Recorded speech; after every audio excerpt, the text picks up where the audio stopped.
Okay, dear student, welcome in Greek chemistry classes. Now we discuss about the haloalkanes and haloarine. आज जो देखना है हमने preparation methods तक के सारे वीडियो मैंने डाल दिए वाले एनिमेटेड वीडियो, और वो भी मेरे साउंड में, गिरीश सर के साउंड में।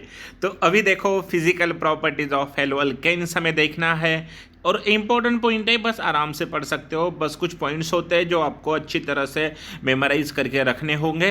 Alkyl halides are colourless, alkyl halides are colourless होते हैं अल्किल हलाइड्स। दूसरा point, when pure however bromides and iodide develop colour when expose to light. जब एक्सपोज टू लाइट करते हो तो कलर्स क्या होते हैं हमें मतलब दे डेवलप दे कलर। बाकी के सारे क्या होते हैं अल्किल हलाइड कलरलेस होते हैं, पर लाइट में एक्सपोज करने के बाद they expose whenever expose to light they develop they colour. उसके बाद बात करनी है many volatile halo compounds have sweet smell. तो देखो ध्यान से देखो, वो ओलाटाइल्स भी होने वाले हैं and have the sweet smell. Nature of CH bond in alkyl halide is polar. Obviously R है और X है, it is a more electronegative, this is less electronegative, carry the partial positive charge, carry the partial negative charge. इसका मतलब it is a polar in nature. Lower member are gases, higher members are liquid or solids.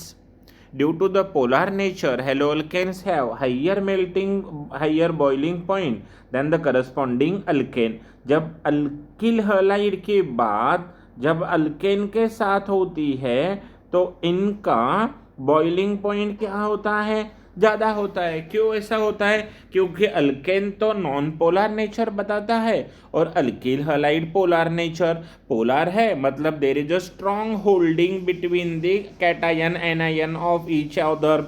दोनों के जो bonding होती है मतलब एक RH दूसरे RH के साथ स्ट्रांगली बॉन्डिंग बनाएगा ड्यू टू पोलर नेचर, तो उन्हें तोड़ने में एनर्जी भी तो ज़्यादा लगेगी, और ज़्यादा एनर्जी के कारण बॉइलिंग पॉइंट भी क्या होगा, बढ़ जाएगा। तो अल्केन के कंपैरिजन में अल्किल हैलाइड में बॉइलिंग पॉइंट ज़्यादा होता है।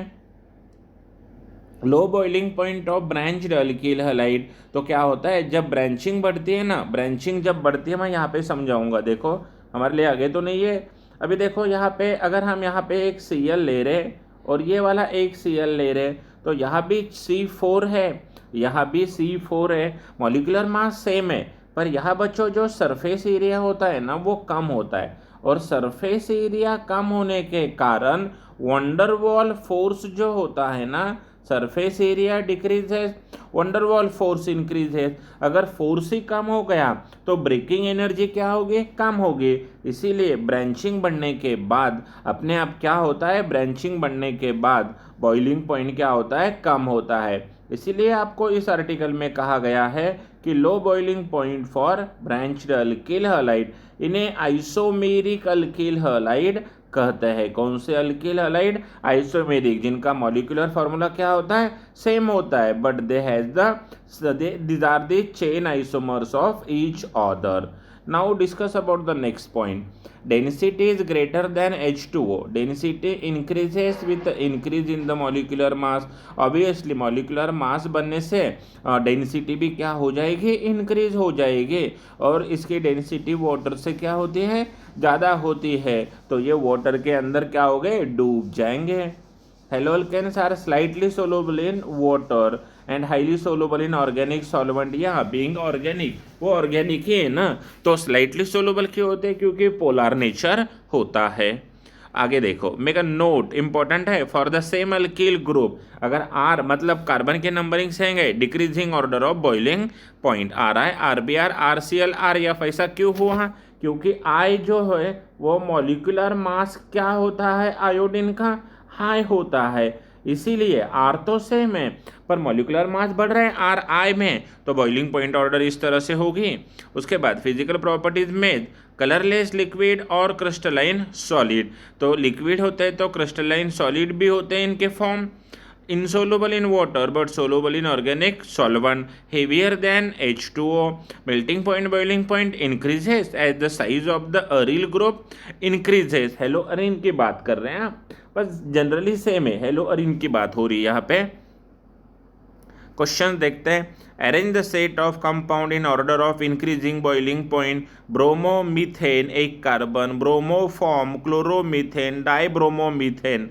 ठीक है, तो थोड़ा ध्यान से देखो, chloromethane, bromo, dibromo, bromoform, boiling point increases with increasing in molecular mass. मैं यहाँ पे थोड़ा सा समझाने की कोशिश करता हूँ। ब्रोमोमीथेन का मतलब क्या है, CH3Br। ब्रोमोफॉर्म का मतलब क्या है, CHBr3। क्लोरोमीथेन का मतलब क्या है, CH3Cl। डाइब्रोमो का मतलब क्या है, CH2Br2। तो देखो ना, नंबर 1 में ये आएगा मास ज़्यादा, नंबर 2 में ये आएगा, नंबर 3 में ये, और नंबर 4 में ये। क्योंकि मास बढ़ गया तो बॉइलिंग पॉइंट भी क्या होने वाला है, मॉलिक्यूलर मास बढ़ने से बॉइलिंग पॉइंट क्या होगा, ऑब्वियसली बढ़ जाएगा। Molecular mass increases, boiling point also increases. ठीक है, नेक्स्ट देखो, उसके बाद आइसोप्रोपिल क्लोराइड। बस ब्रांचिंग की बात हो रही है, ब्रांचिंग बढ़ने से क्या होता है, बॉइलिंग पॉइंट कम होता है। ठीक है, MCQs की बात करते हैं। The true statement regarding alkyl halide is the CX bond is polar, obviously higher member of alkyl halide are more denser than water. वो भी राइट है। Alkyl halide more soluble in organic solvent, all of these are correct. सभी correct है, समझ रहे हो ना, गिरी sir के साथ पढ़ रहे हो आप लोग। The compound with highest boiling point among this, highest किसका है, देखो देखो देखो देखो, तो ऑब्वियसली क्लोरोबेंजीन का होगा। मास ज़्यादा है तो बॉइलिंग पॉइंट भी क्या होगा, ज़्यादा होगा। ठीक है, तो ये वाला आर्टिकल हम आगे डिस्कस करते हैं। आप थे गिरीश सर के साथ और एनिमेटेड केमिस्ट्री को एंजॉय कर रहे हो, शेयर करते रहो सारे फ्रेंड्स लोगों में। मैंने लिंक भी आपको दे दी है। Thank you so much.